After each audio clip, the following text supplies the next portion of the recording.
So, any confusion on what a citizen is, I'll give you a definition. It's a native or naturalized member of a state or nation who owes allegiance to its government and is entitled to its protection. And we've heard from last night that our citizenship is where? Because our Savior and our Master now is presently at the right hand of his Father in heaven. Amen? So, there's an implication, I think, when Sean was sharing with us last night, that to be in Philippi and make such statements came with some potential loss, perhaps, to one's life. Because it would not make one popular in Philippi to say that Jesus was Lord and King when the rest of the people owed their allegiance to Caesar, correct? Yeah. That could make you what? Traitor, unpatriotic, not seeking the best of Philippi and the Roman civilization. And I don't think that the Christians were called to necessarily be deliberately contrarians, but when the allegiance itself was in a conflict, the allegiance is always first and foremost to the homeland. And I think that's important for God's people to know wherever we are on this earth. Whether we're in the United States, whether we're in India, whether we're in Brazil, no matter where we may be, as citizens of a kingdom, we're representatives of basically a foreign nation to us. The scriptures already has made the point that we are what? Aliens? Aliens are generally not citizens where they are. Pretty clear, right? Foreigners, pilgrims, these are all terms that describe that God's people in this present age on the earth are not native to this place. When God reconciled us back to him through Christ, which is one of the great blessings, by the way, if we're going to start with the greatest blessing of being a citizen of this kingdom, let's just start from being dead in trespasses and sins, enemies of God, to being reconciled back to God by the blood of Jesus Christ. Amen? I mean, I can list you a lot of blessings and benefits of the kingdom, but that is by far the one that tops it all. That we can go from having strife and anxiety and depression in our hearts because we're alienated from the source of peace, who is God himself, to now having peace regardless of the storm that we find ourselves in. That's a treasure, isn't it? Now, last night, Sean reminded us that Jesus requires, as King and the sovereign Lord of everything for all time, allegiance, correct? And obedience. He requires those things of us. And I think the implication is, as aliens and strangers in whatever land we may find ourselves in, there's a perceived cost. Is that fair enough? Pam spelled out for us a little while ago that we are turning away from things. And yet Jesus makes the statement that if you love even the closest people in your life and other things more than him, you're not worthy of him. Now, let me add a different way of looking at this. We can resent what the king asks us to put aside in allegiance to him, or we can value the treasure of what's actually being offered. And I think that's really the point of what Jesus says, that in light of what is being offered, even the struggles of this life are considered light in weight to the weightier glory of the things that will come when the King returns. And we, by hope, have such a great promise from a God that we should count faithful. Amen?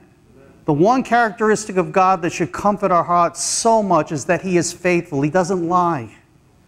He doesn't say, I told you we're going to go to the park on Saturday. Psych, you're not really going to the park on Saturday. You know, that may happen with parents with kids, that may happen with other people, but God doesn't make a promise and then pull it out on the last end. He is faithful to what he says, and that should give us great comfort and great hope. Amen?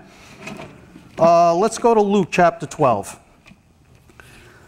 So, no matter where you live, you know, throughout history for the people of God, when God called the children of Israel out of Egypt, he called them out of slavery, didn't he? Yes. They were slaves in the land in which they were in. But to follow and come to God, they had to make a travel through the wilderness, didn't they? And there were certain seeming, and I'm going to use this word a lot, seeming uncertainties to them that made it hard for them at times to follow Moses as he led them through the wilderness. And I say seeming because God is always faithful. Remember this word seeming. And even for us today, when the Lord calls us to be citizens of the kingdom and followers of the King, there are going to be these seeming apparent uncertainties that could cause us to fear, right? Or look back or shrink back from following in obedience and allegiance to the King of the kingdom, right? They're seeming because God is always faithful. No amount of anxiety. Have you guys ever realized that no amount of anxiety and worry and fear and concern about anything actually brings the solution any faster, any quicker, and any better? I mean, you know, all my worry about blah, blah, blah, what fill in the blank doesn't change the fact that God does what he's going to say. And then you're like, well, gee, that wasn't, all I did was waste that time having fear and anxiety.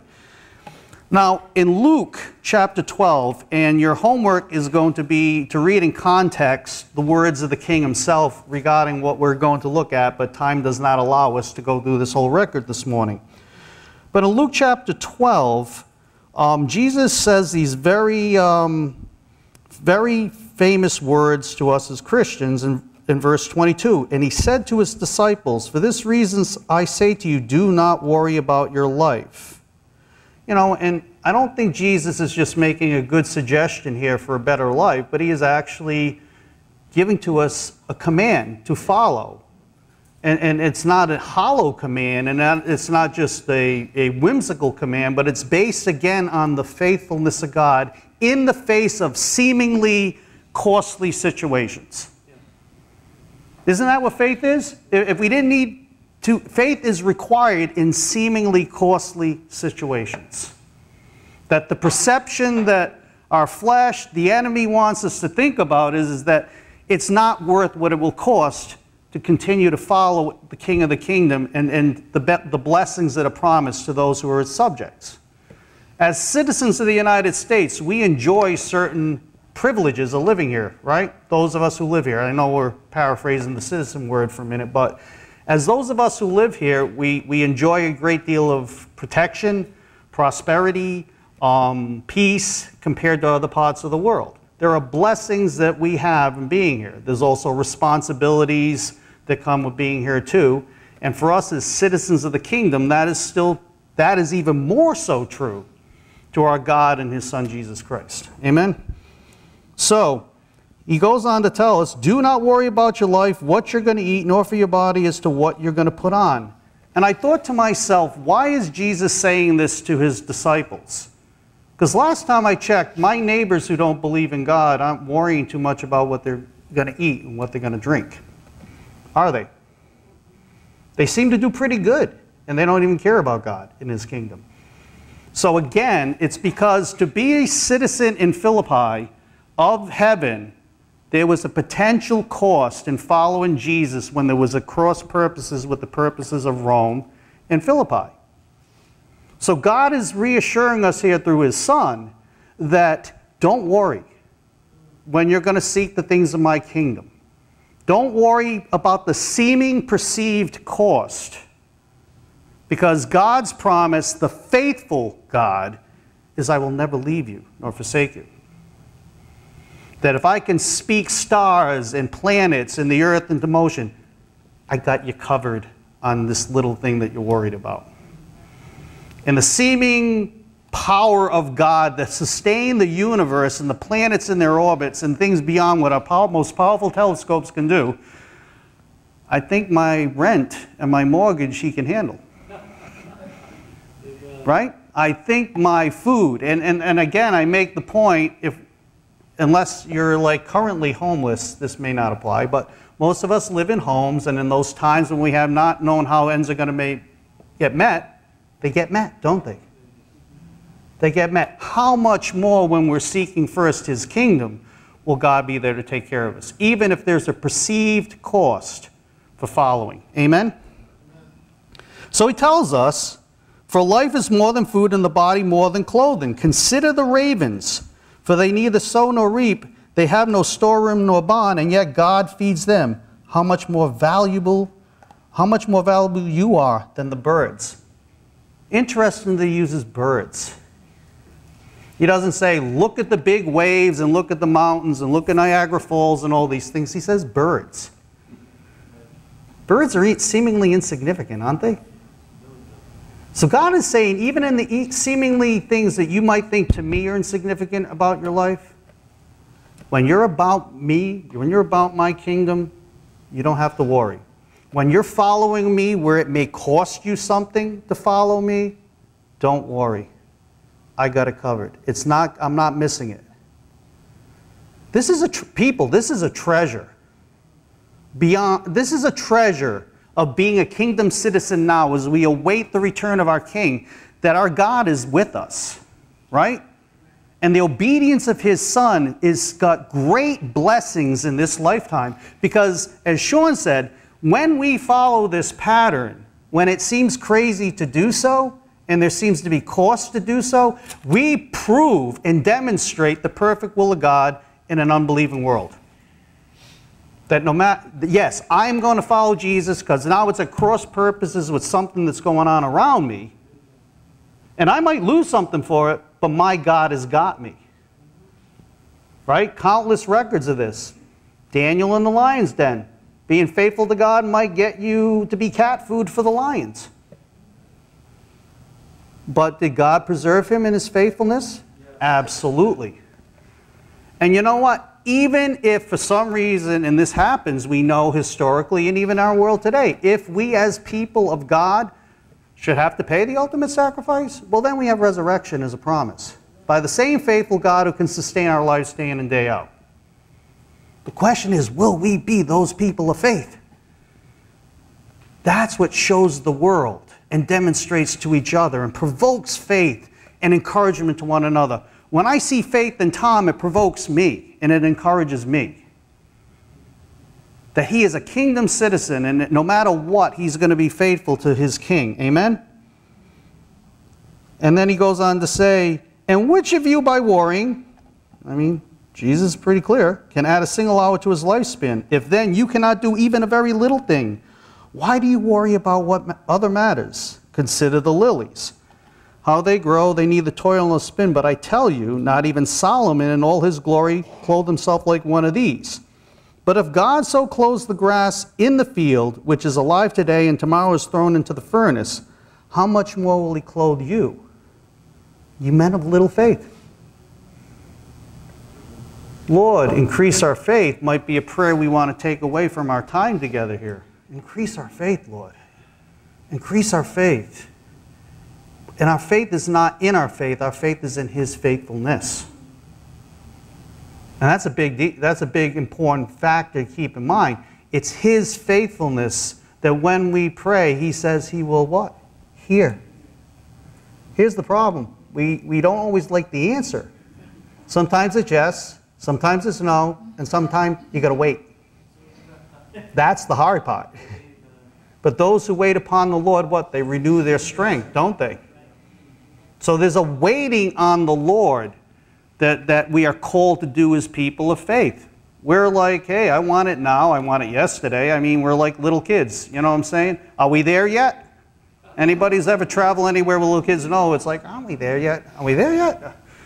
You know, we're going to go to a party on Saturday, so, you know, this is Monday, and Tuesday morning they're like already getting dressed because they want to be at the party on Saturday. You know, that's who we are by nature. We're just bigger versions of little people.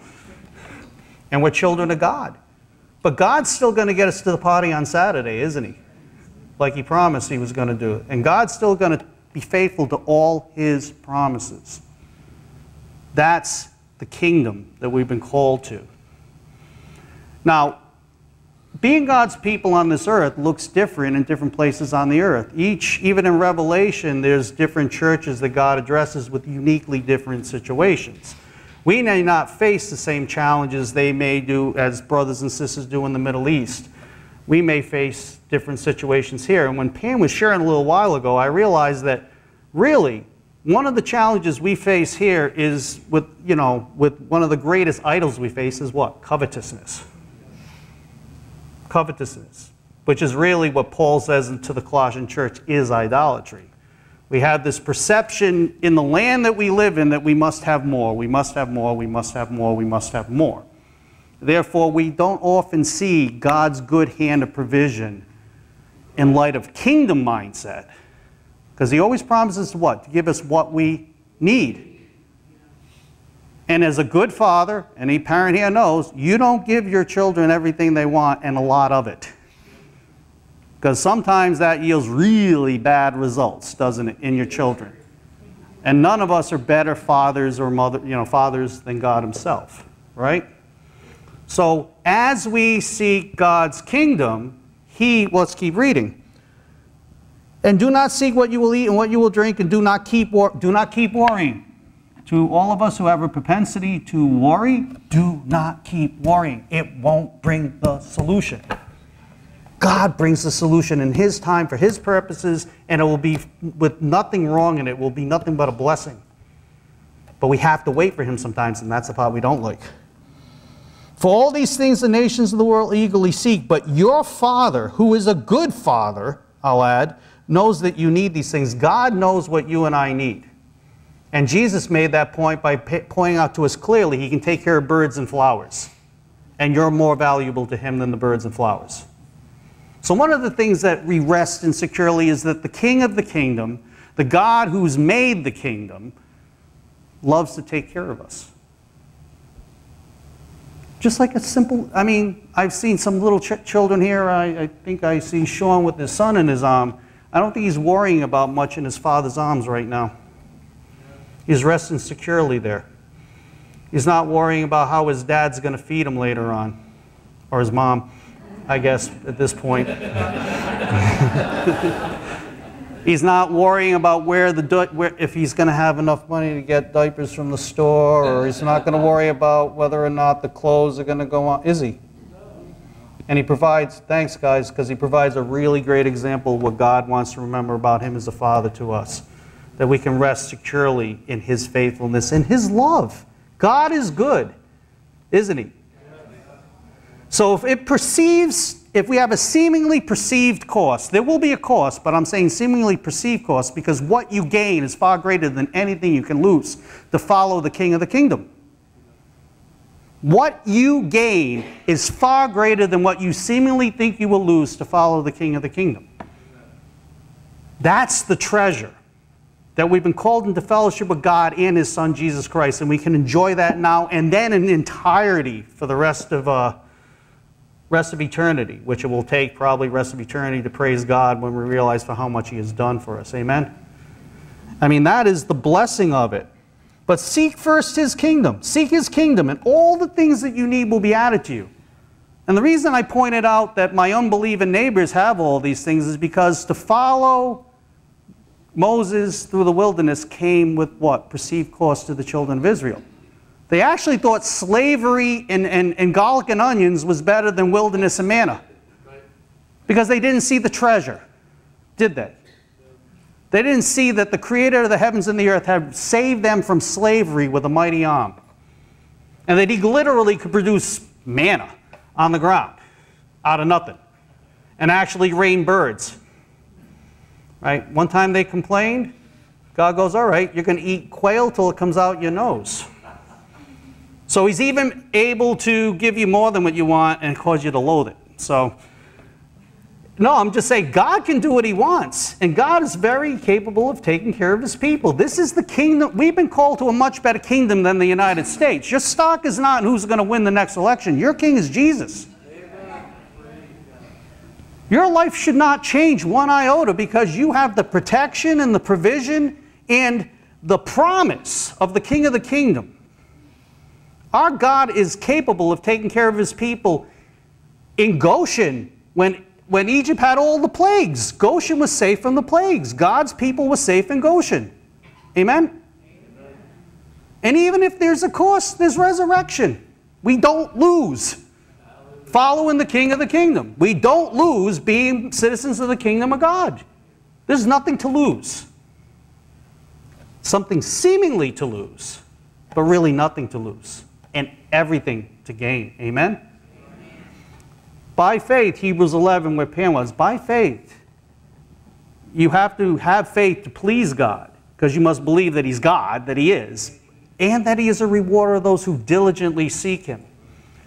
What we're looking at this weekend, so far, I see, is that there's a diligence in seeking God. This is not a call to apathy. And this is not a call to constantly wage war with devotion to the things of this age and this world and the devotion to the things of the kingdom. It's a call to forsake the devotion of the things of this world, to be devoted to the King of the kingdom, and then watch what He does. Watch what He does so that we can be a display to the world of His faithfulness. My God can take care of me. Say that to yourself. My God can take care of me. My Lord will lead me in the ways and the paths of righteousness and life. That's true. But it's not always easy, is it? And it requires value. I mean, come on. Football, Jesus. And I'm talking from a guy who was passionate about football. But let's be honest here. What's more valuable? How your team fares on Sunday, or knowing the Savior and being reconciled to God and being part of His kingdom? I'm not saying don't watch football, but keep it in perspective. Right? And I can say that because I was a football maniac for most of my life. But you get my point? These are the things, believe it or not, that can lure us away and cause us to forget about the weightiness of what Pam shared with us. I mean, anything in life that we can value more than the King and the kingdom is like that glass of nasty stuff that Pam talked about. It's not just, Jesus doesn't just talk about fornication and drunkenness. He talks about the things that become idols to us. Amen? Amen? But if we surrender them all to God, then God places them back into our hands as He seems fit and as is right in our lives. Right? Because we're still commanded to love and enjoy the relationships that God has given us in our lives, right? But He wants us to have them in a healthy fashion, in a fashion that glorifies and honors Him. But peace with God is a treasure that has no match. And many people walk without peace with God. And here's why they don't have peace with God: because they won't leave Sodom. We want Sodom and we want God. We want the kingdom that He's calling us out of, and we want the kingdom of God, and it doesn't work both ways. And when we try to hedge our bets, as Pam said, and keep one foot in both ways, we not only miss out on the blessings of the kingdom, and we miss out on the opportunity to let our lives be a demonstration to each other in encouragement and to the world that God's ways are best. And God's ways are the path of life. And God's ways are the path of peace. These are the blessings of being a citizen of the kingdom. You have the faithfulness of God to provide everything you need. Not everything you want. Not always when you want it, but when He deems to be best, like any good father would do who raises a child, right? Ice cream might be nice this afternoon when the moo truck comes around, but most parents aren't going to give them to their kids first thing in the morning for breakfast. You see what I'm saying? It's like, so a father who loves his kid is not going to try to hold back on giving them ice cream. But there's a time for it, isn't it? And it's not always when they want it. So we have to trust that God is good in all His ways and all His ways towards us. And if He says, not now, Lord, that's fine. And if I got to lose something because I'm going to be faithful to You, so be it. Whatever I gain with You is far better than what it may cost me to be Your citizen, to be a citizen of heaven, no matter what it may be. This is a treasure, people, that no other God provides grace and mercy and forgiveness and salvation. When Jesus said He was the only way to the Father, folks, He was not kidding. Check. The options are out there, and they're not good. They're not good. There's no grace given to sinners anywhere else. There's no turning enemies into children anywhere else. This is what it means to be a kingdom. We're not even, here's the other thing, folks. We're not worthy to be part of this kingdom. He makes us worthy. Jesus invites us to be a partaker of the blessings he receives from his Father, based on the merits of what he did for us. So that's why I think he says, if you put other things before me, you're not, what? Worthy of me. Amen?